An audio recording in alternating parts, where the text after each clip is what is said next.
আসসালামু আলাইকুম। এটিএন বাংলা সংবাদে সবাইকে স্বাগত জানাচ্ছি। আসিফুর রহমান সাগর। শুরুতেই বিআরবি কেবলস সংবাদ শিরোনাম। খালেদা জিয়ার মেডিকেল বোর্ডের সাথে যুক্তরাজ্যের বিশেষজ্ঞ ডাক্তারের জরুরি বৈঠক। হাসপাতালে চীনের চিকিৎসক দল। রোগমুক্তি কামনায় এটিএন বাংলা ও এটিএন নিউজের দোয়ার আয়োজন। বিএনপি চেয়ারপারসন বেগম খালেদা জিয়ার স্বাস্থ্যের খোঁজ নিতে এভার কেয়ার হাসপাতালের প্রধান উপদেষ্টা ডক্টর মোহাম্মদ ইউনুস।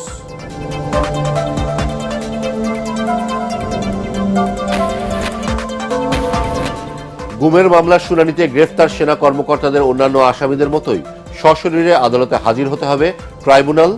অভিযোগ গঠনের পরবর্তী শুনানি 14 ডিসেম্বর। ইসি পক্ষপাতমূলক আচরণ করে অনাস্থা দিতে বাধ্য হবে এনসিপি, হুঁশিয়ারি নাহিদ ইসলামের। 5 দফা দাবিতে রংপুরে 8 দলের বিভাগীয় সমাবেশ। এবং সরকারের অনুমোদন ছাড়াই সয়াবিন তেলের দাম প্রতি লিটারে 9 টাকা বাড়িয়েছে ব্যবসায়ীরা। অভিযোগ বাণিজ্য উপদেষ্টার। কোম্পানিগুলোর বিরুদ্ধে ব্যবস্থা নেওয়ার পরামর্শ ক্যাবিনেট। শুনছিলেন বিআরবি কেবলসের সংবাদ শিরোনাম। এবার বিস্তারিত। এভার কেয়ার হাসপাতালে চিকিৎসাধীন বেগম খালেদা জিয়ার মেডিকেল বোর্ডের সাথে জরুরি বৈঠক করেছে যুক্তরাজ্য থেকে আসা বিশেষজ্ঞ ডাক্তার রিচার্ড বিলি। এছাড়া চীন থেকে আরও একটি বিশেষজ্ঞ চিকিৎসক দল যোগ দিয়েছে খালেদা জিয়ার চিকিৎসায়। তবে বেগম জিয়ার স্বাস্থ্যের সবশেষ অবস্থা নিয়ে আনুষ্ঠানিকভাবে কোনো তথ্য দেয়নি চিকিৎসকরা। এদিকে খালেদা জিয়ার নিরাপত্তার দায়িত্বে নিয়োজিত আছে স্পেশাল সিকিউরিটি ফোর্স এসএসএফ এবং 2 প্লাটুন বিজিবি। এদিকে দলীয় প্রধানের রোগমুক্তি কামনায় ঢাকাসহ দেশব্যাপী মিলাদ ও দোয়ার আয়োজন করেছে বিএনপি নেতাকর্মীরা। মুশফিকুর রহমানের প্রতিবেদন। জীবন মৃত্যুর সন্ধিক্ষণে থাকা বিএনপি চেয়ারপারসন বেগম খালেদা জিয়াকে নিয়ে উদ্বেগ উৎকণ্ঠায় নেতাকর্মী সহ গোটা দেশ। নানা বাধা বিধিনিষেধের পরেও প্রতিদিন এভার কেয়ার হাসপাতালের সামনে ভিড় করছেন অসংখ্য মানুষ। এদিকে বেগম জিয়াকে চিকিৎসা দিতে তার মেডিকেল বোর্ডের সাথে যোগ দিয়েছেন যুক্তরাজ্যের বিশেষজ্ঞ ডাক্তার রিচার্ড বিলি। শারীরিক নানা পরীক্ষা নিরীক্ষার পর চিকিৎসার বিষয়ে পরবর্তী করণীয় ঠিক করবেন medical team.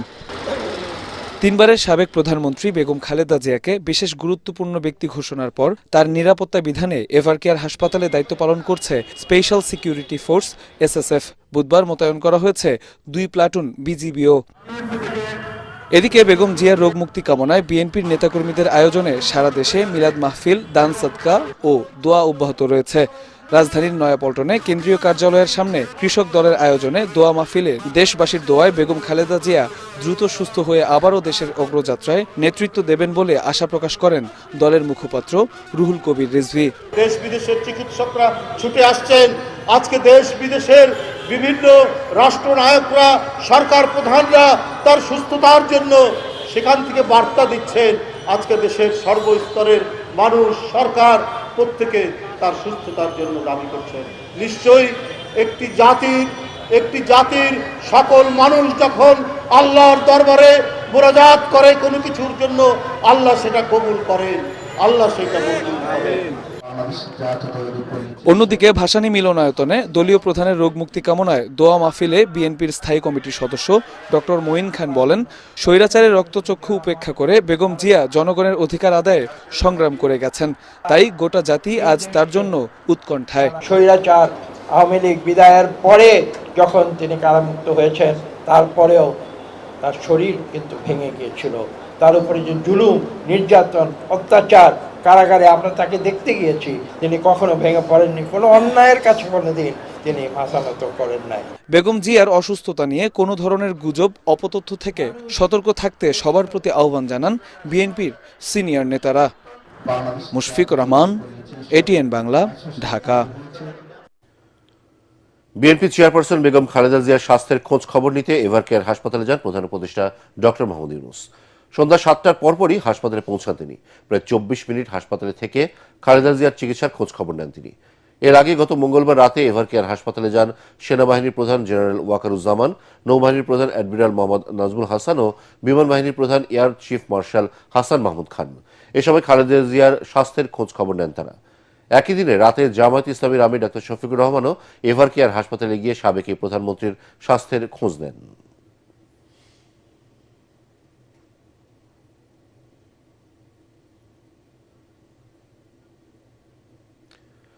BNP chairperson Begum Khaleda জিয়ার সুস্থতা কামনায় বিশেষ মিলাদ ও দোয়া মাহফিল আয়োজন করে এটিএন বাংলা ও এটিএন নিউজ।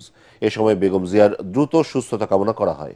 বিশেষ এই দোয়ার আয়োজনে এটিএন বাংলার বার্তা বিভাগের পরিচালক হাসান আহমেদ চৌধুরী কিরণ ও অনুষ্ঠান উপদেষ্টা তাশিক আহমেদ সহ ঊর্ধ্বতন কর্মকর্তারা অংশ নেন। এছাড়াও দোয়ায় অংশ নেন প্রতিষ্ঠানটির বার্তা ও অনুষ্ঠান বিভাগের কর্মকর্তা কর্মচারীরা। বিএনপি চেয়ারপারসন বেগম খালেদা জিয়া সুস্থ হয়ে অভিভাবক হিসেবে আবারও দেশকে যাতে নেতৃত্ব দিতে পারেন তার জন্য মহান আল্লাহর কাছে দোয়া করেন এটিএন পরিবার। সন্ধ্যা 6টা 15 শুরু হয় এ দোয়া মাহফিল সরাসরি সম্প্রচার করে এটিএন বাংলা ও এটিএন নিউজ।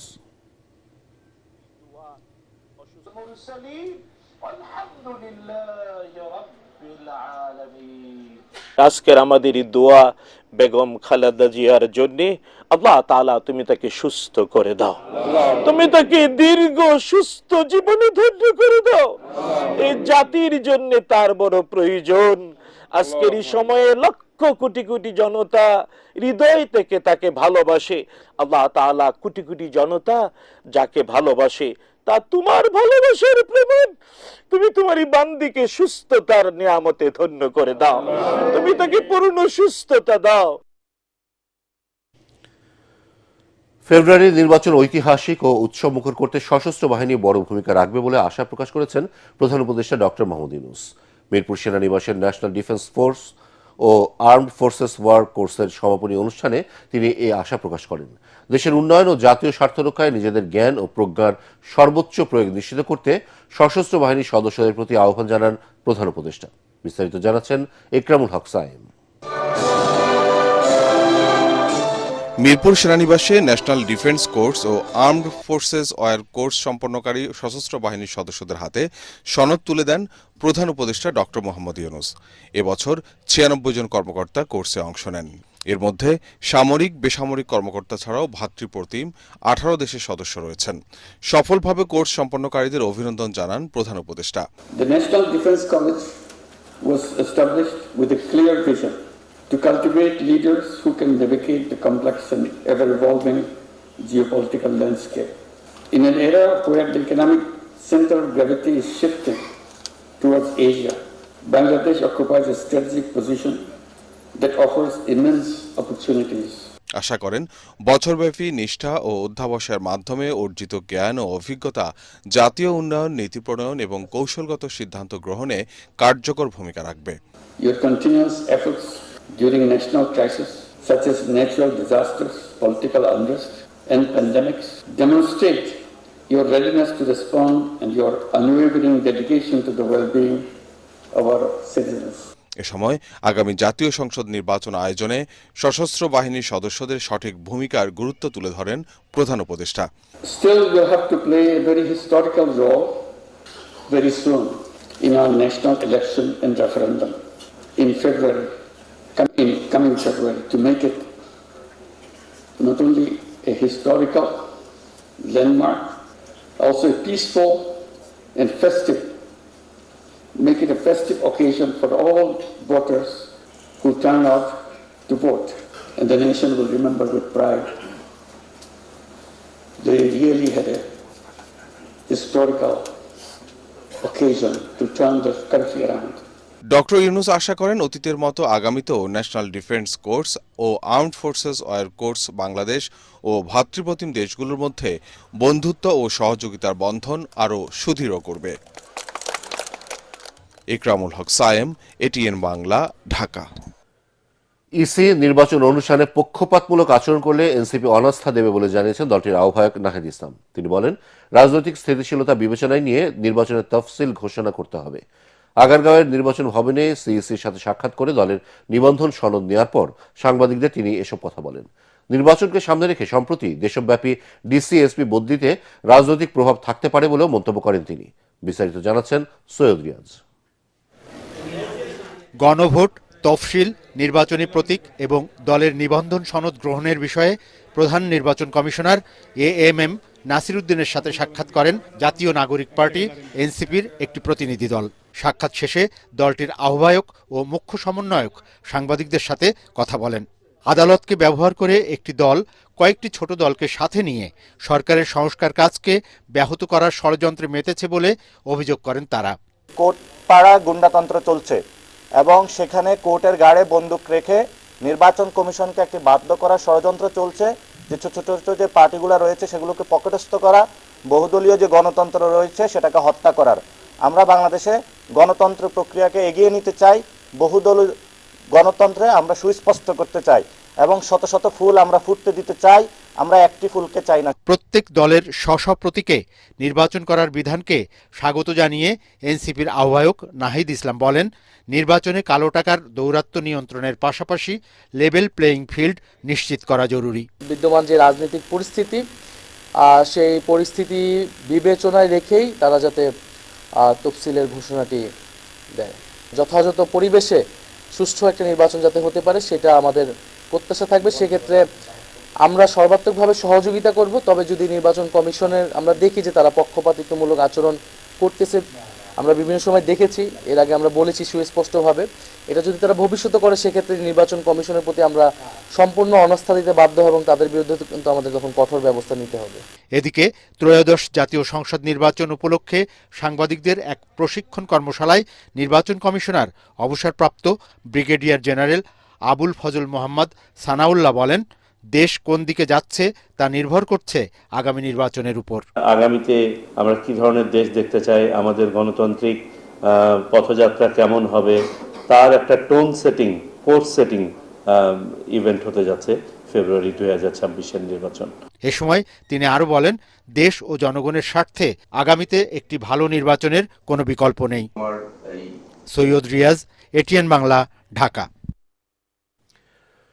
গুন্ডামি ও কালো টাকার দৌরাত্ম্যের মাধ্যমে জাগ্রত জনতাকে থামানো যাবে না বলে মন্তব্য করেছেন ইসলামী আন্দোলনের আমির মুফতি সৈয়দ মোহাম্মদ রেজাউল করিম। এই দেশকে নিয়ে যারা ছিনিমিনি খেলতে চায়, টাকা বিদেশে পাচার ও মায়ের কোল খালি করতে চায়, তাদের উৎখাত করে ইসলামের বিজয় নিশ্চিত করা হবে বলেও জানান তিনি। জুলাই জাতীয় সনদ বাস্তবায়ন আদেশ জারি, জাতীয় নির্বাচনের আগে গণভোট সহ 5 দফা দাবিতে আন্দোলনরত 8 দলের উদ্যোগে রংপুর কালেক্টরেট ঈদগাহ মাঠে বিভাগীয় সমাবেশে তিনি এসব কথা বলেন। জামায়াতের নায়েবে আমির অধ্যাপক মুজিবুর রহমানের সভাপতিত্বে সমাবেশে আরও বক্তব্য দেন জামায়াতের নায়েবে আমির এটিএম আজহারুল ইসলাম সহ বাংলাদেশ খেলাফত মজলিস, বাংলাদেশ নিজামে ইসলাম পার্টি, বাংলাদেশ খেলাফত আন্দোলন, জাকপা ও বাংলাদেশ ডেভেলপমেন্ট পার্টির নেতারা।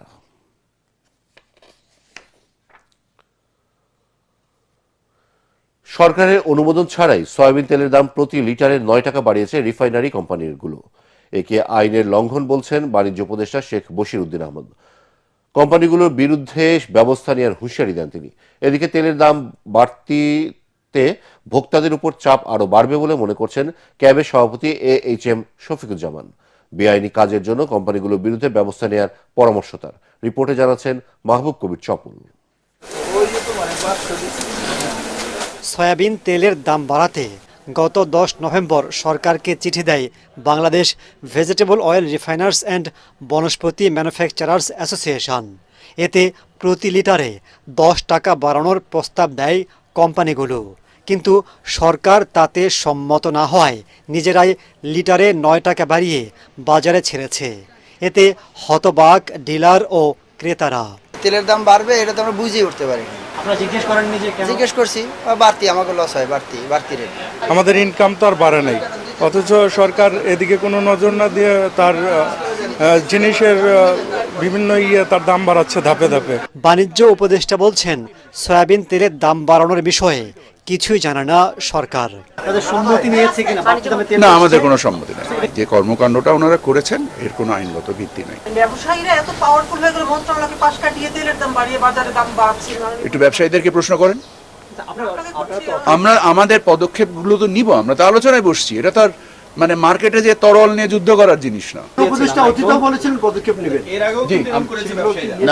আপনি কি দেখেননি পদক্ষেপ আমাদের?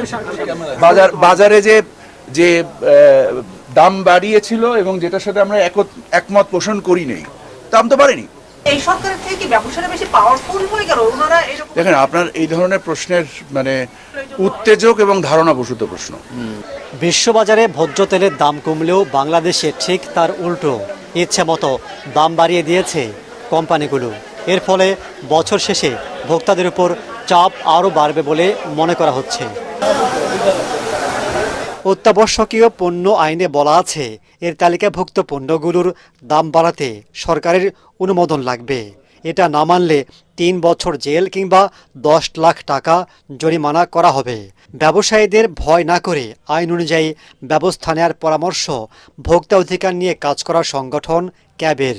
আইনে তো অনেকগুলোই বিষয় আছে, তাদের রিফাইনারি বন্ধ করে দেওয়ার মতো এখানে সুযোগ আছে, কম্পিটিশন কমিশন আছে, এবং এখানে যেটা মজুতদারি যে আইন আছে, এই ক্ষেত্রে যেটা আছে ভোক্তা অধিকার আইন, কম্পিটিশন কমিশন আইন, ইভেন যদি কেউ হোল্ডিং করে যেটা মাঝে মাঝে দাম বাড়ানো হয় সেখানে স্পেশাল পাওয়ার একটা ব্যবস্থা আছে। আমরা সেই আইনের প্রয়োগটা দেখতে চাই। অনুমোদন ছাড়া সয়াবিন তেলের দাম বাড়ানোর কারণ জানতে কোম্পানিগুলোর প্রতিনিধিদের ফোন করা হলেও তারা রিসিভ করেননি। মাহবুব কবির, চপল, এটিএন বাংলা, ঢাকা।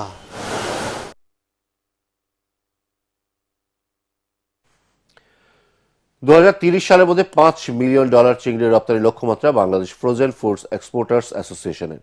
সংগঠনটির নেতাদের দাবি, চিংড়ি খাতের উন্নয়নে প্রয়োজন এর উৎপাদন, আধুনিকায়ন ও সরকারি সহযোগিতা। অনুষ্ঠানে মৎস্য ও প্রাণী সম্পদ উপদেষ্টা জানান, জলবায়ু পরিবর্তনের প্রভাবে কমেছে মৎস্য উৎপাদন। আর বাংলাদেশ ব্যাংকের গভর্নর জানান, চিংড়ি খাতে গৌরব ফেরাতে প্রয়োজন চিংড়ি খাতের আধুনিকায়ন ও নজরদারি। তরিক ইসলামের রিপোর্ট।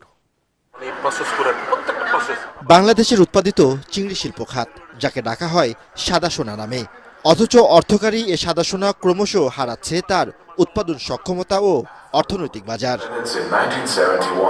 বাংলাদেশে বর্তমানে চিংড়ি শিল্প খাতের সমস্যা ও সম্ভাবনা নিয়ে আলোচনা সভার আয়োজন করে Bangladesh frozen foods exporters association BFFEA।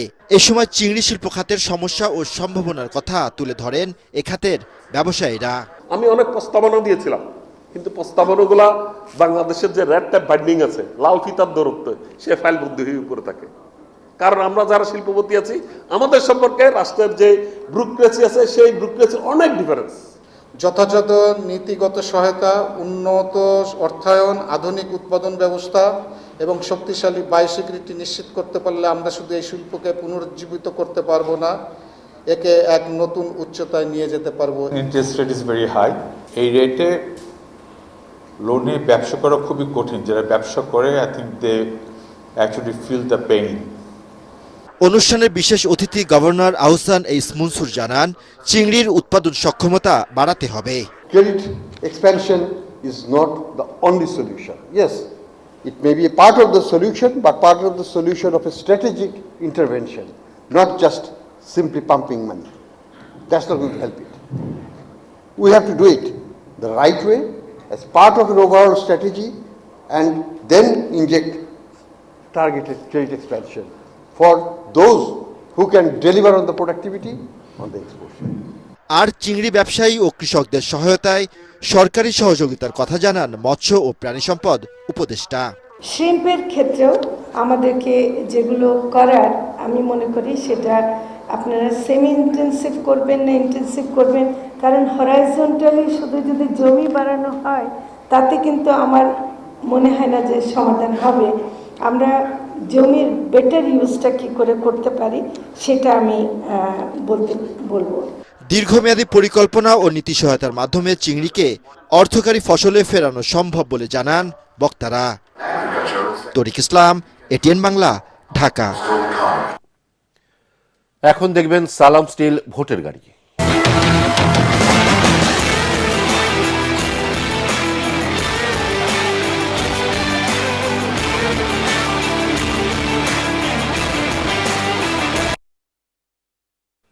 ভোটের দিনক্ষণ কাছে চলে আসলেও এখনো জমে ওঠেনি নির্বাচনী প্রচারণা। প্রার্থীরা ভোটারদের দোরগোড়ায় যেতে ব্যস্ত সময় পার করছেন। সাধারণ ভোটারদের মাঝে সেই প্রচলিত নির্বাচনী আমেজ এখনো নেই। অনেকের মনেই নির্বাচনকে ঘিরে রয়েছে অনিশ্চয়তা। তবে থেমে নেই প্রার্থীদের প্রচারণা। এলাকার নানা উন্নয়ন পরিকল্পনা ও প্রতিশ্রুতি তুলে ধরছেন জনগণের কাছে। বিস্তারিত ইয়াসিন রানার রিপোর্টে। রাজধানীতে ব্যানার, ফেস্টুন, পোস্টারের মাধ্যমে নির্বাচনে জানান দিচ্ছেন বিভিন্ন দলের প্রার্থীরা। এদিকে ব্যানার, ফেস্টুন সিটি কর্পোরেশনের পক্ষ থেকে অপসারণ করায় ভার্চুয়াল প্রচারণায় জোর দিচ্ছেন প্রার্থীরা। তবে নির্বাচন নিয়ে ভোটারদের আগ্রহ এখনো কম। বারবার সরকারের পরিবর্তন হলেও সাধারণ মানুষের ভাগ্যের তেমন পরিবর্তন না হওয়ায় ক্ষোভ রয়েছে অনেকের। ভোট নিয়ে চিন্তা ভাবনা আসলে অনেক কম, যেহেতু আমাদের দেশনেত্রী বেগম খালেদা জিয়া আইসিইউতে আছে। বর্তমানে সরকার দয়ালমেলো পথে আছে বা হয়েছে। আমরা চাই ভালো একটা সরকার আসুক। আন্দোলনই এখনো দূর হইতে পারে না, নির্বাচন আর কি হবে? যে পর্যন্ত আন্দোলন দূর না হবে পর্যন্ত নির্বাচনের কোনো আশা আমরা দেখি না। আগে রাজপথের আন্দোলন দূর করতে হবে। জনগণের বিপদে আপদে পাশে থাকার চেষ্টা করছেন এবং সভা সমাবেশ, উঠোন বৈঠক ও মসজিদ ভিত্তিক প্রচারণায় ভোটার সংযোগ করছেন প্রার্থীরা। এই এলাকাকে মাদক মুক্ত, সন্ত্রাস মুক্ত যদি আমি করতে চাই তাহলে তাদেরকে কাজ দিতে হবে। সুতরাং তাদেরকে কাজ দেওয়া এবং স্বল্প, যেটাকে বলা হয় ক্ষুদ্র ঋণ, আমরা ক্ষুদ্র ঋণ না মানে সুদ মুক্ত বলতে পারেন, ইন্টারেস্ট মুক্ত কিছু দিয়ে তাদেরকে আমরা কিভাবে কর্মক্ষম করতে পারি, সেটা আমার একটা মূল টার্গেট। এলিট সোসাইটির আবার এই ধরনের সুবিধা দরকার না, তারা এই কাজগুলো করতে চায়, তাদের সঙ্গে এটা সমন্বয় করা। এদিকে রাজধানীর চেয়ে বাইরের নির্বাচনী আমেজ একটু বেশি। চ্যালেঞ্জ কিন্তু এখন ভোটারদেরকে আস্থা আইনে ভোট নেওয়া। আমি কোনো দলকে প্রতিপক্ষ না বলে এবার ভোটারদেরকে আমি চ্যালেঞ্জ হিসাবে নিব যে তারা কিন্তু খুবই কেয়ারফুল। এই চ্যালেঞ্জ কিন্তু আমি আগে ফেস করি নাই। ভোটাররা অনেক সচেতন হয়েছে, সে শিক্ষিত অশিক্ষিত কিচ্ছু আসে যায় না। আসন পুনর্বিন্যাস নিয়ে জটিলতা চলছে কিছু আসনে, তবে প্রচারণা থেমে নেই প্রার্থীদের। বিএনপি থেকে আমাদের প্রস্তুতি নেওয়ার জন্য বলা হয়েছে, যেহেতু আদালতে যেটাই বলুক না কেন আমাদের আসন যে এরিয়া আছে সেটাতে হয়তো কিছু কম বেশি কাটছাট হবে, কিন্তু আমাদেরকে প্রস্তুত রাখার জন্য বা কাজ করার জন্য বলা হয়েছে। তো আমরা সেভাবে তৃণমূলে কাজ করছি। প্রার্থীদের প্রচারণা ও নানা প্রতিশ্রুতির মাঝে ভোটাররা আগামীতে এমন একটি সরকার দেখতে চান যা সত্যিকারের জনমানুষের প্রতি দায়বদ্ধ থাকবে। ইয়াসিন রানা, এটিএন বাংলা, ঢাকা। সালাম স্টিল ভোটের গাড়ি নিয়ে চাঁদপুর মৎস্য অবতরণ কেন্দ্রে আছেন সহকর্মী আলী আসগর ইমন। সেখান থেকে জনতার নির্বাচনী ভাবনার জানাচ্ছেন তিনি। বাংলার নির্বাচনী আয়োজন সালাম স্টিল ভোটের গাড়ি চলছে সারা বাংলাদেশ ব্যাপী। আর ঘুরতে ঘুরতে আমি চলে এসেছি ইলিশের শহর চাঁদপুর। সামনে তো নির্বাচনের কোনো আমেজ কি টের পাচ্ছেন? হ্যাঁ, আলহামদুলিল্লাহ। আমরা অন্য যে বছরগুলো গেল ওইখানে তো নির্বাচন ছিল, আমেজ ছিল না। এখন আমরা সবাই আনন্দমুখী, আমরা নির্বাচনে ভোট দিব। যেমনটা শুনছিলাম একজন সম্মানিত ভোটার এবং একজন মৎস্য ব্যবসায়ী, তিনিও বললেন যে আসলে আমরা কখনোই ভোট দিতে পারিনি, ভোট দিতে পারাটাই হচ্ছে আমাদের কাছে অনেক বড় কথা।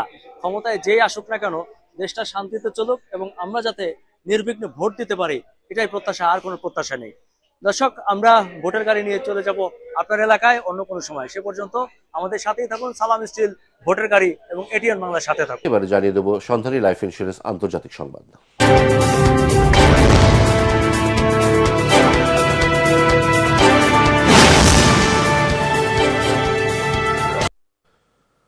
রাশিয়ার হয়ে গোয়েন্দাগিরি ও গুপ্ত হত্যার পরিকল্পনার অভিযোগে যুক্তরাজ্যের সামরিক প্রশিক্ষক রস ডেভিড কাটমোরকে গ্রেফতার করেছে ইউক্রেন। স্কটল্যান্ডের ডানফার্মলাইন শহরের বাসিন্দা এই রস। ইউক্রেন কর্তৃপক্ষের দাবি, রুশ গোয়েন্দা সংস্থা এফএসবি 2024 থেকে 2025 সালে ইউক্রেনে হত্যাকাণ্ড চালানোর জন্য কাটমোরকে নিয়োগ করেছিল। রস ডেভিড 2024 সালের মে মাসে কাটমোর ইউক্রেনীয় ইউনিটগুলোর অবস্থানে কোঅর্ডিনেট প্রশিক্ষণ কেন্দ্রের ছবি এবং সামরিক সদস্যদের শনাক্ত করার তথ্য পাচার করেছিল।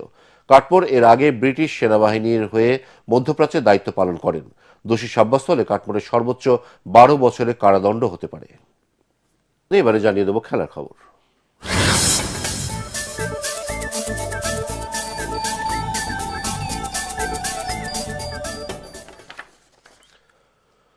আয়ারল্যান্ডের বিপক্ষে টি-20 সিরিজ জেতায় আইসিসি র্যাঙ্কিংয়ে উন্নতি হয়েছে বাংলাদেশের ক্রিকেটারদের।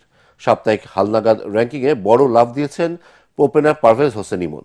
3 ম্যাচের সিরিজে 77 রান করে 21 ধাপ লাভ দিয়ে 38তম স্থানে উঠে এসেছেন তিনি। 2 ইনিংসে ব্যাট করে 89 রান করা তাহিদ হৃদয় 5 ধাপ এগিয়ে 43তম স্থানে এসেছেন।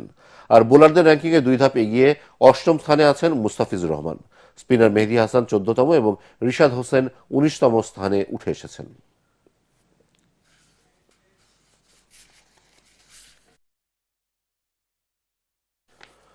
শেষ করার আগে বিআরবি কেবলসের সংবাদ শিরোনাম আরো একবার। খালেদা জিয়ার মেডিকেল বোর্ডের সাথে যুক্তরাজ্যের বিশেষজ্ঞ ডাক্তারের জরুরি বৈঠক। হাসপাতালে চীনের চিকিৎসক দল। রোগ মুক্তি কামনায় এটিএন বাংলা ও এটিএন নিউজের দোয়ার আয়োজন। বিএনপি চেয়ারপারসন বেগম খালেদা জিয়ার স্বাস্থ্যের খোঁজ দিতে এভার কেয়ার হাসপাতালে প্রধান উপদেষ্টা ডক্টর মোহাম্মদ ইউনুস।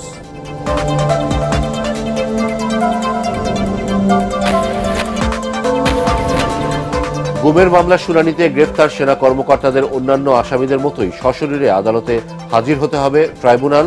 অভিযোগ গঠনের পরবর্তী শুনানি 14 ডিসেম্বর। ওসি পক্ষপাতমূলক আচরণ করলে অনাস্থা দিতে বাধ্য হবে এনসিপি, হুঁশিয়ারি নাহিদ ইসলামের। 5 দফা দাবিতে রংপুরে 8 দলের বিভাগীয় সমাবেশ। এবং সরকারের অনুমোদন ছাড়াই সয়াবিন তেলের দাম প্রতি লিটারে 9 টাকা বাড়িয়েছে ব্যবসায়ীরা। অভিযোগ বাণিজ্য উপদেষ্টার। কোম্পানিগুলোর বিরুদ্ধে ব্যবস্থা নেওয়ার পরামর্শ ক্যাবের। পরবর্তী সংবাদ দেখার আমন্ত্রণ জানিয়ে এখনকার মতো শেষ করছে। ATN বাংলা সংবাদ ইউটিউবে দেখতে ব্রাউজ করুন youtube/ATN বাংলা নিউজ।